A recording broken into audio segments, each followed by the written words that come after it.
आसमान में काले घने बादल ऐसे छा गए थे जैसे दिन में ही रात हो गई हो। ठंडी हवाएं चल रही थीं और बिजली कड़क रही थी। माधव अपनी पुरानी लकड़ी की रेहड़ी को धकेलता हुआ चौराहे की तरफ जा रहा था। माधव बहुत गरीब था।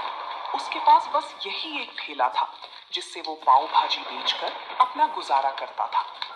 उसके घर की छत कच्ची थी जो हर बारिश में टपकने लगती थी।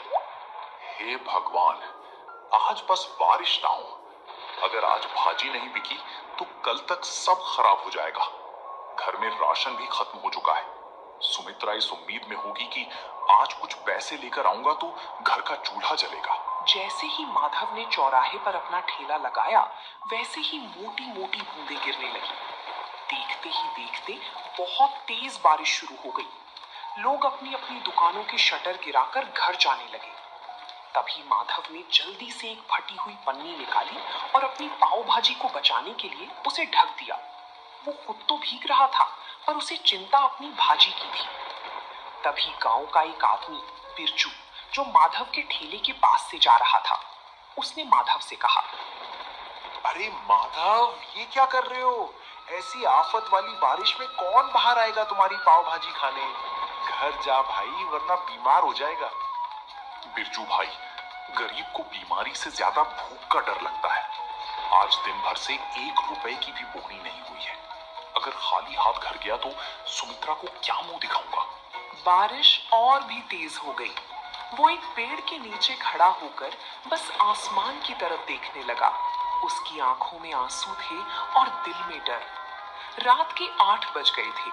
बारिश थोड़ी धीमी हुई थी, लेकिन हर तरफ सन्नाटा था।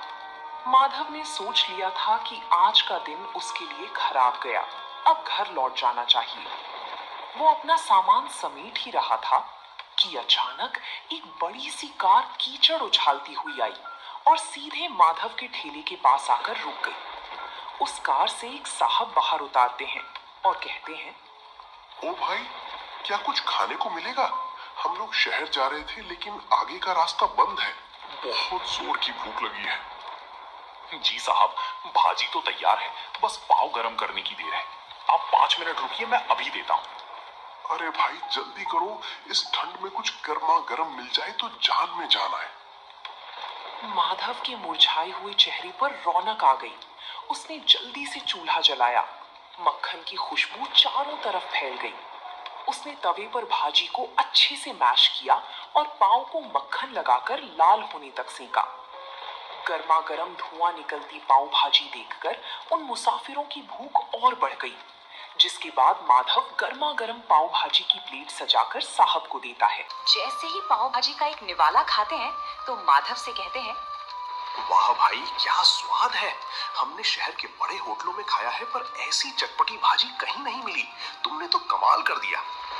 सच में यार, इस बारिश में इसका स्वाद दुगना हो गया है।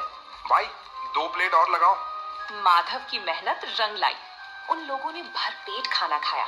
जब पैसे देने की बात आई तो साहब ने खुश होकर माधव को 2000 का नोट थमा दिया। साहब, ये तो बहुत ज्यादा है। मेरे पास तो छुट्टी भी नहीं है। रख लो भाई, इस मुसीबत में तुमने हमें खाना खिलाया, ये उसके लिए छोटा सा इनाम है। खुश रहो। गाड़ी वहां से चली गई। तभी माधव ने उस नोट को अपने सिर से लगाया और भगवान का शुक्रिया किया। वो जल्दी जल्दी अपना ठेला लेकर घर की तरफ भागा। उसे लग रहा था जैसे आज वो दुनिया का सबसे अमीर आदमी है, पर उसे नहीं पता था कि गांव का ही एक लालची आदमी राजेश ये सब छिपकर देख रहा था और उसके मन में जलन पैदा हो रही थी। राजेश गांव में एक छोटी सी किराने की दुकान चलाता था, लेकिन उसका दिल बहुत छोटा था।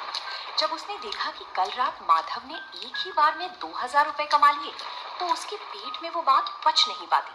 वो सोचने लगा कि अगर ये गरीब पाव भाजी वाला ऐसे ही पैसे कमाने लगा तो कल को ये मेरी बराबरी करने लगेगा। जिसके बाद उसने अपने चेले से कहा, देख रहा है कल्लू, कल तक जिसके पास नमक खरीदने के पैसे नहीं थे, आज उसके ठाठ देख। ये शहर वाले भी पागल है, कहीं भी रुककर कुछ भी खा लेते हैं। हमें कुछ ऐसा करना होगा कि इसकी दुकान पर कोई कदम भी ना रखे। शाम को फिर से हल्की हल्की बूंदाबांदी शुरू हो गई। माधव अपनी भाजी तैयार कर रहा था। तभी राजेश अपने 2-3 साथियों के साथ वहां पहुंचा और जानबूझकर शोर मचाने लगा। अरे छी छी, माधव ये कैसी बदबू आ रही है तेरे ठेले से। इस भाजी में सब्जियां सड़ी हुई इस्तेमाल कर रहा है क्या? कल रात शहर वालों को तो ठग लिया और अब हमें बीमार करने का इरादा है क्या? नहीं राजेश भैया, ये आप कैसी बात कर रहे हैं?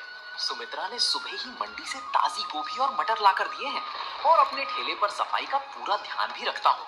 अरे चुप कर, सबको दिख रहा है कि तू बारिश के गंदे पानी में पाँव सेक रहा है। गांव वालों सुन लो, अगर माधव की पाव भाजी खाई तो पेट खराब होना पक्का है। कल रात जो लोग खाकर गए थे, सुना है उनकी तबीयत बिगड़ गई है। राजेश की बात सुनकर जो एक दो लोग आने वाले थे वो भी ठिठक गए। गांव में अफवाह आग की तरह फैलती है। माधव सफाई देता रहा, लेकिन राजेश ने वहां इतना हंगामा किया कि लोग डर के मारे दूर हटने लगे। माधव का दिल टूट गया। उसे समझ ही नहीं आ रहा था कि बिना किसी गलती के उसे ये सब क्यों झेलना पड़ रहा है। अगले 2 घंटे तक माधव खाली बैठा रहा। बारिश तेज होने लगी थी और राजेश दूर खड़ा ये सब देखकर हंस रहा था। तभी अचानक वही गाड़ी फिर से आकर रुकी जो परसों आई थी। गाड़ी से वही साहब बाहर निकले, लेकिन आज उनके साथ उनकी पत्नी भी थी। साहब मुस्कुराते हुए माधव के पास आते हैं और कहते हैं, नमस्ते भाई, आज हम खास तौर पर तुम्हारी पाव भाजी खाने के लिए शहर से यहाँ तक आए हैं। मेरी पत्नी को तुम्हारी भाजी का स्वाद इतना पसंद आया कि उसने आज घर पर खाना ही नहीं बनाया। साहब, पर यहाँ तो लोग कह रहे हैं कि मेरी भाजी खाकर आपकी तबीयत खराब हो गई थी।